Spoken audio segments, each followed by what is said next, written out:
मैं अपनी नौकरी और अपने भविष्य को लेकर असुरक्षित महसूस करता हूँ और ये असुरक्षा मुझे बहुत परेशान करती है। इस चिंतन असुरक्षा को दूर करने के क्या है लिए कि जब तक भगवान का भरोसा नहीं होता तो जीव फिर अपनी हैसियत से चिंतन करता है तो उसे परेशानी हो जाती है। देखो, हम एक प्रसंग सुनाते हैं।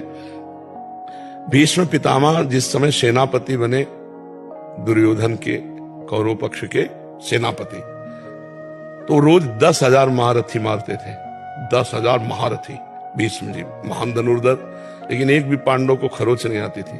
तो दुर्योधन जल जाता जब शाम के युद्ध का निर्णय सुने, बोले एक भी पांडव नहीं मारा गया। भीष्म जैसे सेनापति एक भी पांडव नहीं मारा गया। तो उनके शिविर में जाकर के रोज इस बात के लिए झगड़ा करता।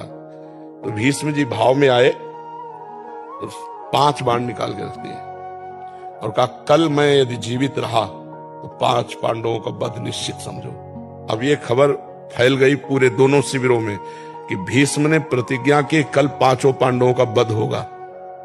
इतने में द्रौपदी जी आ गई। बोले, प्रभु सुना? बोले, हाँ सुना कि 5 पांडवों के वध का उन्होंने 5 बाण निकाल लिए। द्रौपदी जी का, अच्छा अपने दासी के कपड़े लाओ। भगवान ने दासी के वस्त्र पहने। द्रौपदी का आगे आगे चलो भीष्म पितामह के शिविर की तरफ। पीछे दासी, आगे द्रौपदी। तो उनका सौभाग्यवती भाव, संध्या का समय था। तो द्रौपदी जी ने हटाया और कहा कि आप प्रण करते हो सौभाग्य उजाड़ने का और आशीर्वाद देते हो सौभाग्यवती भाव का। हम क्या माने कि कौन सा भीष्म सत्य है, सौभाग्य उजाड़ने वाला या सौभाग्य देने वाला?